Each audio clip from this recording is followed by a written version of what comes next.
नमस्ते दोस्तों, दुबई में आपका स्वागत है। दुबई संयुक्त अरब अमीरात में स्थित एक शहर और अमीरात है जो अपनी लग्जरी शॉपिंग, अत्याधुनिक वास्तुकला और रेतीले समुद्र तटों के लिए जाना जाता है। दुबई को 50 साल से भी कम समय में एक रेगिस्तानी बैकवाटर से दुनिया के सबसे भविष्यवादी शहरों में से एक में बदल दिया गया। दुबई कहाँ स्थित है? फारस की खाड़ी के तट पर अरब प्रायद्वीप के पूर्वी भाग में स्थित यह शहर बहुत तेजी से विकसित हो रहा है। मैं वास्तव में 1995 में अपने पिता के साथ यहाँ आया था और जब मैं दूसरी बार यहाँ आया तो मैं कुछ भी पहचान नहीं पाया। मेरी पहली धारणा ये थी कि यह शहर बहुत ही भारी है। शहर के विभिन्न हिस्से बहुत फैले हुए हैं और यह स्पष्ट नहीं है कि एक स्थान से दूसरे स्थान तक कैसे पहुंचा जाए। सबसे पहले कुछ सांस्कृतिक पहलुओं पर ध्यान दें। हालांकि दुबई 7 अमीरातों में सबसे उदार है, फिर भी यह एक अरब अमीरात है और इसकी अधिकांश संस्कृति इस्लाम से प्रभावित है। शाही परिवार, स्थानीय कानूनों या सामान्य रूप से देश की आलोचना करना शायद आपको परेशानी में डाल देगा। सार्वजनिक रूप से शराब पीना या सार्वजनिक रूप से नशे में होना भी कानून के खिलाफ है। सार्वजनिक स्थानों पर जाने पर आपको एक निश्चित ड्रेस कोड का पालन करना होगा। सुनिश्चित करें कि आप अपने कंधों और घुटनों को ढकें। साथ ही सार्वजनिक रूप से चुंबन या गले न लगाएं। आप दिन में 5 बार नमाज की पुकार सुनेंगे, चाहे आप कहीं भी हो, बाहर, किसी मॉल में या किसी व्यावसायिक बैठक में। लोगों को फिल्माना मूल रूप से अवैध है। आपको पहले उनकी अनुमति लेनी होगी। कॉफी अच्छी है। बहुत अच्छी। शहर की आबादी 3.3 मिलियन लोगों की है और हर साल इसमें 170,000 लोग बढ़ते हैं। आपको आश्चर्य हो सकता है, लेकिन स्थानीय या अमीराती आबादी का केवल 10% हिस्सा बनाते हैं। दुबई की सभी विलासिता को देखते हुए ऐसा लग सकता है कि यहाँ हर कोई बहुत अमीर होना चाहिए, जो अक्सर स्थानीय लोगों और अमेरिका, ब्रिटेन और कनाडा जैसे देशों से आने वाले कुछ उच्च कुशल प्रवासियों के साथ होता है। लेकिन पाकिस्तान, बांग्लादेश, भारत, नाइजीरिया, मिस्र और अन्य देशों से आने वाले निर्माण श्रमिकों और टैक्सी चालकों के लिए यह एक बिल्कुल अलग कहानी है, जो प्रति माह औसतन $6 या $700 कमाते हैं। नमस्ते। सभी को नमस्कार। मैं नाज़्म हूँ। मैं बांग्लादेश से हूँ। मैं दुबई टैक्सी में हूँ। आपका नाम क्या है? मेरा नाम सर मोहम्मद है। आप कहाँ से हैं? पाकिस्तान, पेशावर। आपसे मिलकर अच्छा लगा। हाँ, वे आलीशान पड़ोस में नहीं रहते हैं, बल्कि वे इस तरह के समुदायों में रहते हैं। वे अपने परिवारों को यहाँ लाने का खर्च नहीं उठा सकते और कभी कभी कई पुरुषों को एक कमरे में रहना पड़ता है। वे यहाँ कुछ पैसे कमाने और अपने देश वापस भेजने के लिए आते हैं। मैं इस आदमी का जिक्र करना चाहता हूँ। वो मिस्र से है। उसने हमें मेट्रो में देखा कि हम किसी खास जगह तक पहुँचने का रास्ता ढूंढ रहे हैं और वो हमारी मदद के लिए आया। वो हमें पूरे रास्ते गंतव्य तक ले गया और फिर हमारे लिए कुछ कोल्ड ड्रिंक भी खरीद कर लाया, जो कि उसकी बहुत अच्छी बात थी। इनमें से किसी की भी यहाँ जरूरत से ज्यादा रहने की योजना नहीं थी, क्योंकि यूएई की नागरिकता पाना लगभग नामुमकिन है। अगर आप यहाँ पैदा भी हुए हैं तो भी कुछ नहीं बदलता जब तक कि आपके माता पिता में से कोई एक अमीराती न हो। जरा एक स्थिति की कल्पना करें। मान लीजिए मिस्र से आया एक युवा जोड़ा दुबई में रहने और काम करने आता है। वे एक बच्चे को जन्म देते हैं जो बड़ा होता है, यहाँ शिक्षा प्राप्त करता है, बाद में नौकरी करता है और दुबई में ही रहने लगता है, ये सोचकर कि दुबई ही उसका घर है। फिर किसी कारण से उस व्यक्ति का वर्किंग वीजा नहीं बढ़ाया जाता और उसे घर जाने को कहा जाता है। कहाँ जाएं? वे पूछते हैं। मिस्र चले जाएं, जहाँ वो व्यक्ति अपने जीवन काल में कभी नहीं गया। दुबई में पुरुषों की संख्या महिलाओं से दोगुनी से भी ज्यादा है। हर महिला पर लगभग 2.5 पुरुष हैं। आज अमीरात के राजस्व का 5% से भी कम तेल से आता है। इसके बजाय अर्थव्यवस्था व्यापार, पर्यटन, विमानन, वित्तीय सेवाओं और रियल एस्टेट पर निर्भर है। पर्यटन अच्छा कर रहा है। दुबई दुनिया का चौथा सबसे ज्यादा देखा जाने वाला शहर है। 2016 में शहर में रातों रात 15 मिलियन पर्यटक आए। लेकिन रियल एस्टेट की स्थिति एक और कहानी है। दुबई में निवेश करने वालों को बाजार पर नजर रखनी होगी।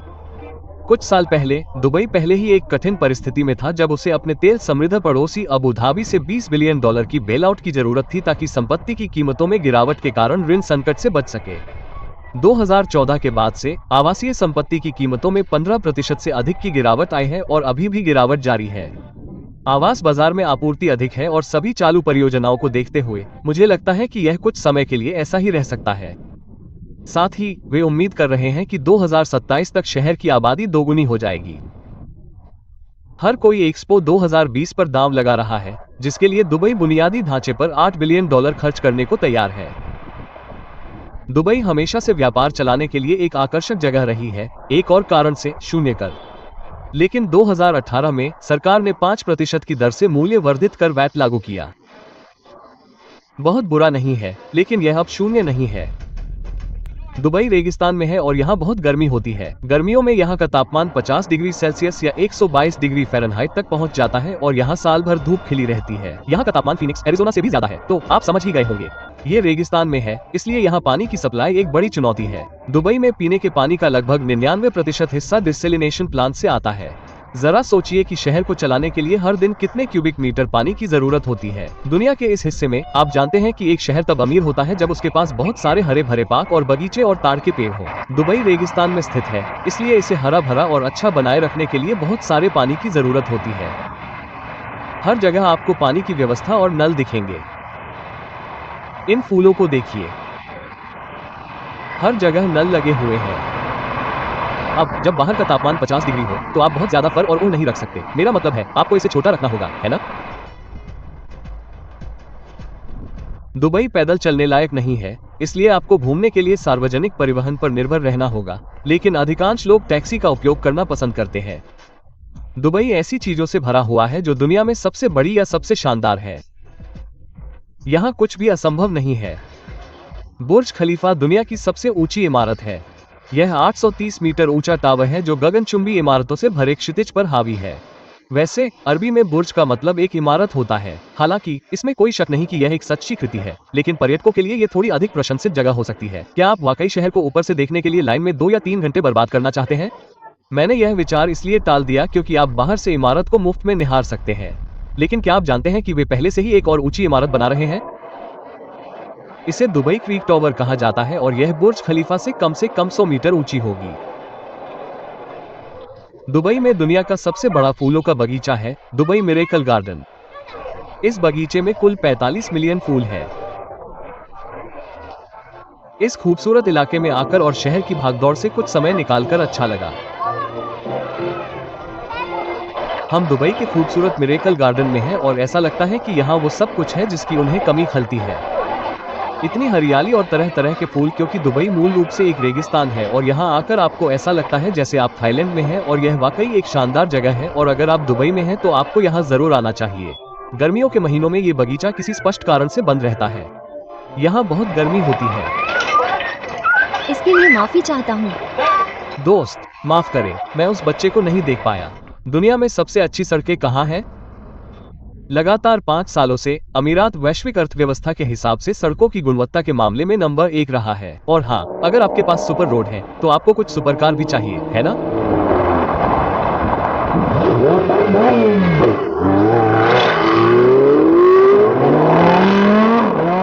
उनके पास एयर कंडीशनिंग वाले बस स्टॉप हैं। वे उन्हें एयर कंडीशन बस शेल्टर कहते हैं। और इस समय शहर में 1000 से ज्यादा मेट्रो है। दुबई में दुनिया का सबसे लंबा और पूरी तरह से स्वचालित मेट्रो सिस्टम है, जहां सभी ट्रेनें बिना ड्राइवर के चलती हैं। ज्यादातर ट्रेनें जमीन से ऊपर है। उनकी 2 लाइनें हैं, एक ग्रीन लाइन और एक रेड लाइन। रेड लाइन मुख्य दुबई स्ट्रीट शेखसीसाइड हाईवे से होकर जाती है। 3 अलग अलग क्लास की सेवाएं हैं। सिल्वर क्लास सिर्फ महिलाओं और बच्चों के लिए और गोल्ड क्लास का टिकट सामान्य से 2 गुना महंगा होता है। इसकी सबसे अच्छी बात यह है कि भीड़ भाड़ वाले समय में यहाँ भीड़ नहीं होती। दुबई में सार्वजनिक परिवहन बहुत सुविधाजनक है और सबसे अच्छा तरीका है नो कार्ड लेना, जो मेट्रो के लिए अच्छा है, बस के लिए भी अच्छा है, लेकिन मॉन्ट्रियल के लिए यह अच्छा नहीं है, जिसके लिए आपको अलग से भुगतान करना होगा। दुबई हमारे समय की सबसे महत्वाकांक्षी इंजीनियरिंग संरचनाओं में से एक के लिए भी जाना जाता है। एक कृत्रिम ताड़ के पेड़ का द्वीप समूह पाम JRA, जिसने समुद्र तट पर लगभग 50 मील की दूरी जोड़ी। हम प्रसिद्ध कृत्रिम द्वीप पाम पर हैं और वहां आप वेव ब्रेकर देख सकते हैं जो द्वीप के चारों ओर जाता है और इसे तेज हवाओं और 4 मीटर ऊंची लहरों से बचाता है। अटलांटिस द पाम एक लग्जरी होटल रिजॉर्ट है जो पाम JRA के शीर्ष पर स्थित है। अन्य चीजों के अलावा इसमें एक्वा वेंचर वाटर पार्क और लॉस्ट चैम्बर्स एक्वेरियम है जो 65,000 समुद्री जानवरों का घर है। नमस्ते, आप लोग कहाँ से हैं? स्वीडन से। नमस्ते रूस, दुबई में आपका स्वागत है। धन्यवाद। ठीक है, अलविदा। अलविदा।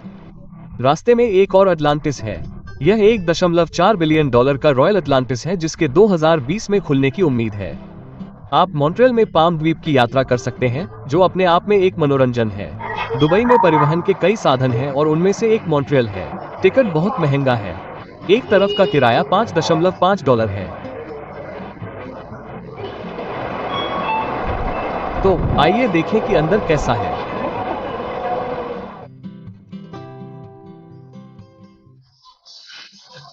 पाम JRA का अच्छा नजारा देखने के लिए आप मैरियट हार्बर होटल जा सकते हैं, जिसकी 52वीं मंजिल पर एक बार है, जहां से बहुत ही शानदार नजारा दिखता है। क्या पाम JRA उतना ही सफल रहा जितना कि उन्होंने सोचा था? नहीं, ऐसा बिल्कुल नहीं है। एक खास निजी एन्क्लेव की जगह आपको अमेरिकी उपनगरों की एक सामान्य नकल मिली। घर एक दूसरे के बगल में खड़े हैं और मूल योजना से 3 गुना ज्यादा घने हैं। दरअसल वे पाम आइलैंड्स नाम से एक बड़ी श्रृंखला के विकास की योजना बना रहे थे, जो पाम JRA और दुनिया से कई गुना बड़ा होने वाला था। दुनिया के हर महाद्वीप का प्रतिनिधित्व करने वाले द्वीपों की एक श्रृंखला। लेकिन 2009 में दुबई के प्रॉपर्टी मार्केट क्रैश के बाद से इन सभी परियोजनाओं को रोकना पड़ा। मुझे यकीन है कि आपने ये होटल पहले देखा होगा। इसे बर्ग एला कहा जाता है। ये होटल दुनिया का एकमात्र 7 सितारा होटल होने का दावा करता है। इसे अक्सर दुनिया के सबसे आलीशान होटल के रूप में पहचाना जाता है। इसे 1999 में एक मानव निर्मित द्वीप पर $1 बिलियन में बनाया गया था। सबसे सस्ता कमरा $1,500 प्रति रात से शुरू होता है, जबकि एक शाही ट्विन बेडरूम स्वीट आपको $15,000 में मिलेगा। दुबई शॉपिंग मॉल का शहर है, तो उन गर्म दिनों में आप क्या करते हैं? लोग गर्मी से बचने के लिए मॉल जाते हैं। मॉल ऑफ द एमिरेट्स यहाँ के सबसे बड़े मॉल में से एक है। इसमें स्की दुबई है, जो 5 स्की ट्रैक और एक स्नो पार्क के साथ एक इंडोर स्की रिजॉर्ट है। आप एक बर्फ की गुफा में भी जा सकते हैं और स्लेजिंग कर सकते हैं। क्या आप इस पर विश्वास कर सकते हैं? हाँ, मॉल में ही आप ग्रह के सबसे गर्म स्थानों में से एक में स्कीइंग कर सकते हैं। एक और मॉल दुबई मॉल है। आज ये दुनिया का दूसरा सबसे बड़ा मॉल है, लेकिन ये सबसे बड़ा हुआ करता था। अगर आपको विदेशी कारें पसंद है, तो दुबई मॉल के सामने देखने के लिए हमेशा कुछ न कुछ होता है। यह मंत्रमुग्ध कर देने वाली जगहों और आकर्षणों वाला एक चहल पहल भरा मनोरंजन केंद्र है। अक्सर अधिकांश अमीराती इसे शहर में खरीदारी के लिए सबसे अच्छी जगह के रूप में देखते हैं। आइए कुछ ऐसी चीजों पर नजर डालें जो आप मॉल के अंदर देख सकते हैं। मानव जलप्रपात। मैंने अब तक देखे सबसे बेहतरीन कृत्रिम झरनों में से एक। यहाँ एक एक्वेरियम भी है, जो दुनिया के सबसे बड़े एक्वेरियम में से एक है। वास्तव में इसमें 2.6 मिलियन गैलन पानी है। बाहर उनके पास एक फव्वारा शो है, जिसमें हमेशा बहुत सारे लोग आते हैं। आप वास्तव में नाव की सवारी कर सकते हैं या झील के किनारे घूम सकते हैं और सभी दुकानों और रेस्तरां को देख सकते हैं। प्यारे लोग जो उस नाव में मेरे साथ यात्रा कर रहे थे, चाहते थे कि मैं उन्हें और उनके बच्चे को फिल्माऊं, तो उनकी इच्छा पूरी हुई। शहर में कुल 65 मॉल हैं और उनमें से हर एक किसी न किसी तरह से अनोखा होने की कोशिश कर रहा है। इस पर एक नजर डालें। इसे वेफी मॉल कहा जाता है और इसे प्राचीन मिस्र के स्टाइल में बनाया गया है। ईमानदारी से कहूं तो मैं खरीदारी का बहुत बड़ा शौकीन नहीं हूं और मैं बड़े मॉल से जल्दी ऊब जाता हूं। आप शहर के बाहर क्या कर सकते हैं? रेत के टीलों पर घूमना। दुबई सीधे कैरेबियाई रेगिस्तान के बीच में है, इसलिए आप 4x4 में रेत के टीलों पर घूमने जा सकते हैं। ज्यादातर ये टोयोटा लैंड क्रूजर या निसान पेट्रोला होती है। मेरे परिवार ने इसका जरूर आनंद लिया। ये रोलर कोस्टर की सवारी करने जैसा था और मैंने ड्राइवर से पूछा कि उसने अपनी जिंदगी में कितनी बार कार पलटी है। उसने कहा एक भी नहीं। तो इससे मुझे और सहज महसूस हुआ। खुलकर बात मत करो। हे दोस्तों, तो हम रेगिस्तान में हैं और आप ऐसी ही पागलपन भरी हरकतें कर सकते हैं। वे आपको एक पेशेवर ड्राइवर देते हैं और वो आपको रेगिस्तान में घुमाता है। ठीक है, ये सवारी बहुत उबड़ खाबड़ है, लेकिन अगर आपको रोलर कोस्टर जैसी चीजें पसंद है, तो आपको ये पसंद आएगी। और उसके ऊपर अगर आप चाहें तो ऊंट की सवारी भी कर सकते हैं, अगर आप कुछ अच्छी तस्वीरें लेना चाहते हैं। लेकिन हम अभी खाना खाने जा रहे हैं, तो चलिए करते हैं। रेगिस्तान में करने के लिए और भी चीजें हैं, जैसे रेत के टीले पर स्नोबोर्डिंग करना, ATV चलाना और भी बहुत कुछ। यार, मुझे इसका बिल्कुल भी अनुभव नहीं है, तो मैं चाहता हूँ कि आप मुझे गिरते हुए देखें। ये सवारी करना भी नहीं है। ठीक है, मैं इसे आजमाता हूँ। ठीक है दोस्तों, चिकन। फिर वे आपको डिनर और डांस और परफॉर्मेंस के साथ एक शो ऑफर करते हैं। आपको स्केल दिखाने के लिए उस रात हमारे यहाँ 700 लोग थे और हमारे ड्राइवर ने बताया कि शहर में कुल मिलाकर लगभग 20 कंपनियां ऐसा कर रही हैं। रेगिस्तान में भी आप दुनिया भर के कुछ बेहतरीन लोगों से मिल सकते हैं। तो आप कहाँ से हैं? मैं स्विस हूँ। मैं कैनेडियन हूँ। आप कैनेडियन हैं? हाँ, लेकिन आपने कहा था कि आप यहाँ रहते हैं। हाँ, मैं रहता हूँ। ओह ठीक है, तो क्या ये काम से जुड़ा है? हाँ। ओह बढ़िया। और आप बस घूमने आए हैं? हाँ, मैं यहाँ 1 हफ्ते से हूँ। तो आप लोगों ने मौज मस्ती के लिए क्या किया? जैसे हम दुबई के मॉल गए। हम बुर्ज खलीफा के टॉप पर गए। Miracle garden. जमरा बीच पर जाएं। यह वाकई बहुत अच्छा है। अरे, आपका नाम क्या है? अनाका। ओह, आपका नाम क्या है? हनाई। आपसे मिलकर अच्छा लगा। आपसे मिलकर अच्छा लगा। दुबई में मेरी पसंदीदा जगहों में से एक ग्लोबल विलेज है। यह एक विशाल पार्क है जो दुनिया भर के 90 देशों की संस्कृतियों को एक जगह पर जोड़ता है। ठीक है दोस्तों, लंदन में आपका स्वागत है। ओह, एक मिनट रुकिए, मुझे लगता है कि मैं गलत हूँ। हम मास्को में हैं। मास्को में आपका स्वागत है। दरअसल हम न्यूयॉर्क शहर में हैं, है ना? ये काफ़ी भ्रामक है, लेकिन वास्तव में हम दुबई में हैं और इस जगह को ग्लोबल विलेज कहा जाता है। आप ग्रह के लगभग हर कोने से स्मृति चिन्ह, मसाले और भोजन का स्वाद ले सकते हैं। खैर, इजराइल को छोड़कर।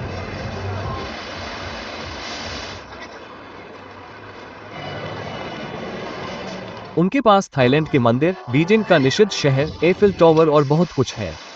और रात के दौरान उनके पास अलग अलग शो भी होते हैं, जैसे कि उनके पास कारों और मोटरबाइक्स के साथ रात में 3 बार राक्षस स्टंट शो होता है और आप कुछ अविश्वसनीय प्रदर्शन, लड़ाई के दृश्य, आप जानते हैं, ड्रिफ्टिंग, स्टंट बाइकर्स का आनंद ले सकते हैं। और उनके पास एक टैंक भी है।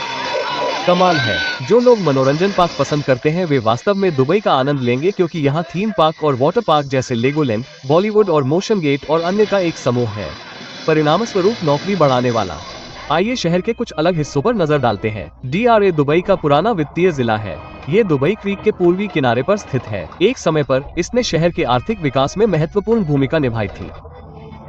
आज ड्रा कुछ पुराने बाजारों के साथ एक व्यस्त व्यावसायिक आवासीय जिला है, जिनमें से कुछ मसालों और सोने के लिए विशेष है। सबसे प्रसिद्ध स्थल चिन्ह डिस्लिक टावर है। फिर आपके पास बुर्ज खलीफा और अनगिनत गगनचुंबी इमारतों के साथ दुबई का शहर है। दुबई की सबसे लंबी सड़क शेख ज़ैद हाईवे है। यह आपको भविष्य के शहर में होने का एहसास कराती है। सड़क के दोनों ओर कई गगनचुंबी इमारतें हैं जो ऊंचाई और मौलिकता में प्रतिस्पर्धा करती हैं। शहर के वित्तीय जिले के ऊपर मंडराती इस संरचना को देखें। इसे भविष्य का संग्रहालय कहा जाता है। यह अक्टूबर 2020 में विश्व एक्सपो शुरू होने से ठीक पहले खुलेगा। शहर के सबसे नए क्षेत्रों में से एक दुबई मरीना है। यह एक आधुनिक, महंगा आवासीय पड़ोस है जहां शहर में रहने वाले पश्चिमी लोगों की सबसे बड़ी सांद्रता है। ये JBR के बीच से बस पैदल ही कुछ दूरी पर है, जिसका मतलब है JRA बीच रेजिडेंस। यहाँ जेट स्कीइंग से लेकर स्काईडाइविंग तक एक नया जोड़ा गया है, ब्लू वाटर्स आइलैंड, जो 2018 में खुला। यह एक कृत्रिम द्वीप है जिसमें 210 मीटर ऊंची विशाल फेयर्स वेल होगी, जिसे दुबई आई कहा जाता है। बेशक ये दुनिया में सबसे बड़ी होगी। आपने और क्या उम्मीद की थी? दुबई में चुनने के लिए कई बीच हैं। आइए उनमें से कुछ पर नजर डालते हैं। काइट बीच, ये दुबई का सबसे स्पोर्टी बीच है, जो कई पतंग सर्फर्स का पसंदीदा है। लोग यहाँ जॉगिंग करने या बीच वॉलीबॉल खेलने आते हैं। यहाँ एक स्केट पार्क, एक आउटडोर जिम और करने के लिए बहुत सी अन्य चीजें भी हैं। दुबई में आपका स्वागत है। आप कहाँ से हैं? आप कहाँ से हैं? मैं अलास्का से हूँ। नहीं, यह सही नहीं हो सकता। आप अलास्का से हो। आप कैसे हैं यार? चिंता मत करो, चिंता मत करो, कोई कोरोना नहीं, चिंता मत करो, सब कुछ अच्छा है। कैसे हैं आप सर? मैं अलास्का से हूँ। मैं पूरी दुनिया में घूमता हूँ, लेकिन दुबई दुनिया की सबसे अच्छी जगह है। आप जानते हैं क्या यह सही है? यहाँ पूरब और पश्चिम सब कुछ है। कोई कोरोना नहीं, कुछ नहीं, कोई वायरस नहीं, कुछ नहीं। हाँ, सब कुछ साफ है। हाँ, यहाँ के शासक शानदार हैं। यह एक बढ़ती हुई अर्थव्यवस्था है। यहाँ सब कुछ फल फूल रहा है, जीवन सुंदर है, कोई कर नहीं, ताज़ी हवा, शुल्क, मानार्थ, आप जानते हैं। शहर का आपका पसंदीदा हिस्सा कौन सा है? शहर का पसंदीदा हिस्सा काइट बीच है। क्या आप काइट बीच जानते हैं? ओह, ये शानदार है। बिल्कुल यही, सही जगह, सही समय, सही लोग। आप क्या चाहते हैं यार? लेकिन पार्कों का क्या? मेरी पहली धारणा ये थी कि शहर कंक्रीट के जंगल के अलावा कुछ नहीं है और यहाँ कोई पार्क नहीं है। खैर, ऐसा नहीं है। यहाँ बहुत सारे पार्क है। इसे अलवारा कहा जाता है, जहाँ लोग जॉगिंग करने आते हैं या शहर की व्यस्त जिंदगी से ब्रेक लेते हैं। यहाँ उनके पास गोल्फ कोर्स भी है। क्या आप कल्पना कर सकते हैं? तो ये सब कैसे शुरू हुआ? दुबई 20वीं सदी के मध्य तक मछुआरों और मोती खोजने वालों का गांव था। इस दूर दराज के दर्रे को देखने का सबसे अच्छा तरीका दुबई संग्रहालय जाना है। ये फोर्ट अलाहिती में स्थित है, जो दुबई की सबसे पुरानी इमारत है। 1787 में निर्मित मोती खोज उस समय स्थानीय लोगों के लिए आय का मुख्य स्रोत था। लेकिन 1930 के दशक में जापानियों द्वारा कृत्रिम मोतियों के आविष्कार ने अर्थव्यवस्था को तबाह कर दिया। 1968 में ग्रेट ब्रिटेन ने खाड़ी देशों के संरक्षक का पद छोड़ दिया। ठीक उसी समय तेल की खोज हुई और उसी क्षण से अमीरात ने विकास में तेजी से शुरुआत की। वे कहते हैं कि दुबई में कार चलाना हर किसी के बस की बात नहीं है। स्थानीय लोगों का कहना है कि अगर आप एक निकास मार्ग से चूक जाते हैं तो आपको वापस रास्ते पर आने में 20 से 30 मिनट लग सकते हैं। तेज गति से चलने पर जुर्माना कोई मजाक नहीं है। उदाहरण के लिए, अगर आप स्पीड लिमिट से 20 किलोमीटर प्रति घंटा ज्यादा तेज चलते हैं तो आपका जुर्माना $82 के बराबर होगा। लेकिन अगर आप इसे 80 किलोमीटर प्रति घंटा से ज्यादा करते हैं तो यह $820 होगा। एक बार एक ब्रिटिश पर्यटक दुबई में $45,000 का जुर्माना भरने के बाद फंस गया था। उसने किराए की लैम्बोर्गिनी में स्पीड लिमिट से ज्यादा तेज गति से गाड़ी चलाई। 4 घंटे में उसने शेक्सीसाइड रोड पर हर स्पीड कैमरा चालू कर दिया और जब तक उसने पूरा जुर्माना नहीं भर दिया तब तक उसे जाने नहीं दिया गया। शहर में सबसे नया बदलाव दुबई फ्रेम है। आप इसे दूर से देख सकते हैं। इसकी ऊंचाई 150 मीटर है। इसमें कांच का फर्श है। ऐसा इसलिए है क्योंकि यह शहर को पुराने और नए हिस्से में बांटता है। यहाँ रहने वाले स्थानीय लोगों के लिए ये कैसा है? जैसा कि मैंने कहा, अमीराती आबादी का केवल 10 से 15% है। उन्हें सरकार से बहुत सारे भत्ते मिलते हैं, जैसे शादी के तोहफे के रूप में $20,000 या उससे ज्यादा। बहुविवाह की अनुमति है, इसलिए आप एक से अधिक पत्नियां रख सकते हैं। इस बारे में एक अरबी चुटकुला है, अगर आपकी एक पत्नी है तो वह आपसे लड़ेगी। अगर आपकी 2 पत्नियां हैं तो वे आपके लिए लड़ेंगी। हाल ही में उन्होंने अनिवार्य सैन्य सेवा शुरू की है, इसलिए अब माध्यमिक विद्यालय की पढ़ाई पूरी करने वाले और 18 से 30 वर्ष की आयु के अमीराती पुरुषों को 1 साल और 4 महीने की सेवा करनी होगी। क्या आप जानते हैं कि उनके यहाँ खुशी का मंत्रालय है? देश के उपराष्ट्रपति और प्रधानमंत्री और दुबई के अमीरात के शासक शेख मोहम्मद ने कहा कि वह खराब सरकारी सेवाओं को बर्दाश्त नहीं करने जा रहे हैं और उन्होंने घोषणा की कि वे अच्छा प्रदर्शन नहीं करने वाले कर्मचारियों और अधिकारियों को हटा देंगे। वो सरकारी विभागों का दौरा तब भी करते हैं जब उन्हें उनकी सबसे कम उम्मीद होती है। एक बार वो दुबई नगर पालिका का दौरा कर रहे थे और उन्हें ये देखकर आश्चर्य हुआ कि उनकी यात्रा के दौरान निदेशक और वरिष्ठ अधिकारी कार्यस्थल पर मौजूद नहीं थे। वे कहते हैं कि दुबई ने वर्ष 2017 तक की विकास योजना बनाई है। ये प्रभावशाली है, लेकिन क्या यह विदेशियों के लिए एक आरामदायक शहर है? वेतन प्रतिस्पर्धी है, लेकिन वे कहते हैं कि यहाँ सबसे बड़ी चुनौतियों में से एक है दोस्तों का एक समूह बनाना। लोग आते जाते रहते हैं और स्थानीय लोगों से दोस्ती करना इतना आसान नहीं है। कुछ लोग कहते हैं कि दुबई उन्हें ऐसा एहसास नहीं कराता कि वे यहाँ के हैं। कुछ लोगों ने मुझे बताया कि सिंगापुर में काम के बाद आप स्थानीय लोगों के साथ बियर पीने जाते हैं, लेकिन दुबई में ऐसा नहीं होता। इंटरनेट सेंसरशिप है और स्काइप और व्हाट्सएप पर वॉइस कॉल पर पाबंदी है। सोशल मीडिया पर पोस्ट करते समय सावधान रहें। ऐसे मामले सामने आए हैं जब विदेशियों को इंस्टाग्राम या ट्विटर पर दुबई के बारे में कुछ नकारात्मक पोस्ट करने के बाद परेशानी हुई है। महिला अधिकारों के बारे में क्या? हालांकि मैं बहुत बड़ा विशेषज्ञ नहीं हूँ, लेकिन आप शाही परिवार के सदस्यों के देश से भागने की कई कोशिशों को कैसे समझाएंगे? अभी हाल ही में राजकुमारी लतीफा के बारे में पढ़ा, जिन्होंने भागने की कोशिश की लेकिन पकड़ी गई और मार्च 2018 से उन्हें देखा नहीं गया है। अच्छी बात यह है कि कुछ प्रगति जरूर हुई है। दुबई ने हाल ही में अपने शराब कानूनों में ढील दी है ताकि पर्यटक राज्य नियंत्रित दुकानों से शराब खरीद सके। उन्होंने लोन डिफॉल्टर के लिए जेल की सजा को भी खत्म कर दिया है। पहले अगर आप भुगतान में देरी करते थे तो आपको 3 साल तक की जेल हो सकती थी। अब आपको जेल की जगह सिर्फ जुर्माना देना होगा। ये शहर बहुत सुरक्षित है और यह इस तथ्य के बावजूद है कि यहाँ हर जगह से लाखों पर्यटक आते हैं। और सबसे महत्वपूर्ण बात, ये रहने के लिए एक मजेदार जगह है। यह विभिन्न संस्कृतियों का एक मिश्रण है और यहाँ हर समय बहुत सारे कार्यक्रम होते रहते हैं।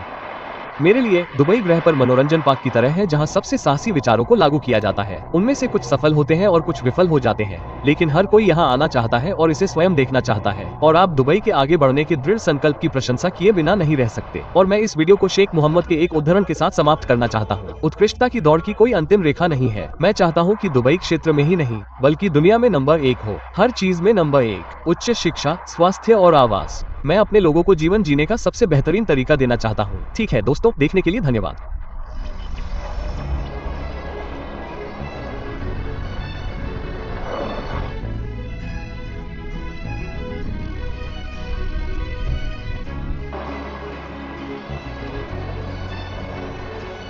मुझे आशा है कि आपको वीडियो पसंद आया होगा।